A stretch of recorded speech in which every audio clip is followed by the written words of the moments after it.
सिर्फ इंडिया का education system ही इतना बेकार क्यों है, जबकि भारत को आज़ाद हुए 78 साल हो चुके हैं। सिलिकॉन वैली में ही सबसे अच्छे बिजनेसेस और सबसे ज़्यादा स्केलेबल, सबसे फ्यूचरिस्टिक बिजनेसेस क्यों पनपते हैं, क्यों वहीं से निकलते हैं। और सबसे बड़ा क्वेश्चन कि इंडिया में इतनी सारी फॉरेन कंपनीज काम क्यों कर रही हैं। तो hello guys, I am Nitin Ojha and you are watching Nitin's noise pollution. इस वीडियो में आपको बहुत सारी ऐसी बातें जानने को मिलेंगी जो आपने आज तक कहीं भी नहीं सुनी होगी। जब भी हमारे देश में ये बात होती है कि हम बाकी देशों से, बाकी फॉरेन कंट्रीज से इतने पीछे क्यों हैं, तो एंड में सिर्फ एक ही बात निकल के आती है कि हमारा एजुकेशन सिस्टम बेकार है। लेकिन ऐसा है क्यों? हमारा एजुकेशन सिस्टम 78 साल, हमारे आज़ाद होने के 78 साल बाद भी ऐसा क्यों है?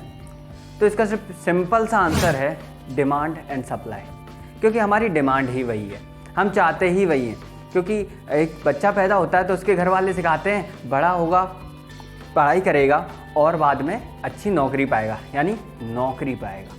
ठीक है, एजुकेशन सिस्टम ही बता रहा है कि नौकरी पाना है। ठीक है, और ये सिस्टम आज का नहीं है। ये सिस्टम जब हम आज़ाद हुए तब अंग्रेज़ों ने ही, यानी ब्रिटिशर्स ने ही ऐसा सिस्टम बनाया था कि हम चाहते हुए भी पनप ना पाएँ, चाहते हुए भी हम अपने दम पर खड़े ना हो पाएँ। ठीक है, तो उसी को हम अभी तक फॉलो करते आ रहे हैं और आज भी हमारे यहाँ वही डिमांड है कि हम बड़े होके बस बहुत अच्छी नौकरी करें। हमारे घर वाले वही चाहते हैं और कईयों के घर वाले तो ये ही चाहते हैं और कुछ करने ही नहीं देना चाहते। तो जो लोग चाहते हैं कि मैं कुछ और करूं, बिज़नेस करूं या कुछ आगे बढ़ूं, तो वो लोग कहीं ना कहीं से एजुकेशन कहीं ना कहीं से सीख ही लेते हैं और आगे बढ़ जाते हैं। ठीक है, लेकिन मैक्सिमम लोग क्या करते हैं, वो ज़्यादा सोचते नहीं हैं और उसी एजुकेशन सिस्टम के साथ चले जाते हैं। तो जैसा डिमांड रहेगा, जो आप चाहते हो, जो आपके घर वाले चाहते हैं, तो जो सप्लाई करने वाले हैं, जो सप्लाई चेन है, वो तो आपको वही प्रोवाइड करवाएगी। इसी वजह से हमारा एजुकेशन सिस्टम ऐसा है। अगर हम डिमांड चेंज करेंगे तो हमारी सप्लाई भी चेंज हो जाएगी। मज़ा आया। सिर्फ सिलिकॉन वैली में ही सबसे अच्छे स्टार्टअप, सबसे बड़े बड़े स्टार्टअप क्यों पैदा हुए और अभी भी क्यों हो रहे हैं? तो ऐसा नहीं है कि सिर्फ सिलिकॉन वैली में ही हो रहे हैं। बहुत सारे ऐसे स्टार्टअप हैं जो सिलिकॉन वैली से बाहर बहुत सारे देशों में हो रहे हैं। इवन इंडिया में भी बहुत सारे ऐसे यूनिकॉर्न स्टार्टअप हैं जो बहुत यूनिक हैं और यही हुए हैं।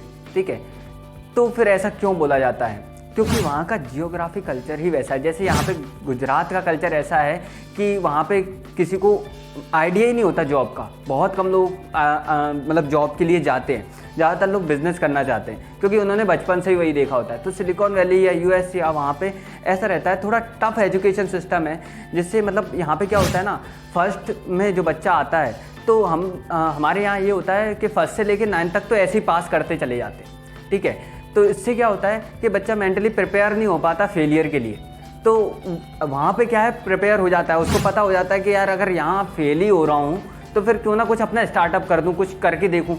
तो जब तक वो 10th 12th में आते हैं या जो भी उनका एजुकेशन सिस्टम जहाँ तक भी ले जाता है, तो उससे पहले ही वो अपनी एक दो स्टार्टअप कर चुके होते हैं, बेशक फेल क्यों ना हो चुके हों। तो इसीलिए उनका आइडिया ही वैसा बन जाता है। ठीक है, इसीलिए वहाँ पे सबसे ज़्यादा एजुकेशन सिस्टम ऐसा है। लेकिन फिर भी आप देखेंगे तो जितने भी बड़े स्टार्टअप हैं, वहाँ के मेन CEOs और बहुत बड़े बड़े देशों के इवन प्रेसिडेंट भी हमारे इंडियंस हैं। विदेशी कंपनियां भारत में ही काम क्यों कर रही हैं और इतना ज़्यादा क्यों भारत में आना चाह रही हैं? तो इसका सिंपल सा आंसर है कंज्यूमर बेस। क्योंकि यहाँ कंज्यूमर तो बहुत है। ठीक है, इवन यहाँ टैक्सेस भी बहुत लगते हैं। 30% टैक्स लगता है विदेश कंपनियों को आने के लिए यहाँ पे। लेकिन वो इसको भी देने के लिए तैयार हैं। पता है क्यों? ये इसलिए क्योंकि यहाँ प्रोडक्शन जो कॉस्ट है, मैन्युफैक्चरिंग जो कॉस्ट है, वो कम पड़ जाती है। क्योंकि यहाँ के लोग जो बाहर एक दिन का 2 से 3 हज़ार रुपये लेते, और यहाँ आकर 500 रुपये दिहाड़ी में काम करना चालू हो जाते हैं। तो उनको कोई दिक्कत नहीं होती। वो कहते हैं कि जब 30% हम वहाँ दे रहे हैं तो इसका पैसा हम यहाँ से निकाल लेंगे।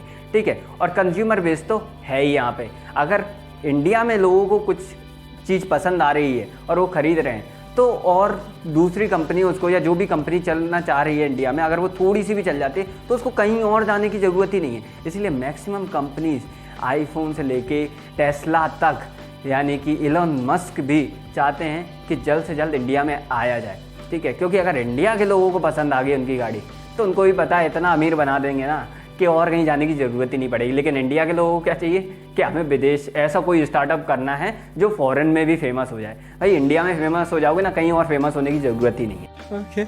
सो आई होप आपको ये सारा डेटा मिला और आपको समझ में भी आया होगा कि एक्चुअल में इसके पीछे चल क्या रहा है, ठीक है। तो एक लास्ट में एक आइडिया आपके दिमाग में डालना चाहूँगा कि याद रखना, सारी कंपनीज यानी मैक्सिमम कंपनीज जो भी यहाँ पे चल रही हैं वो विदेशी हैं, ठीक है।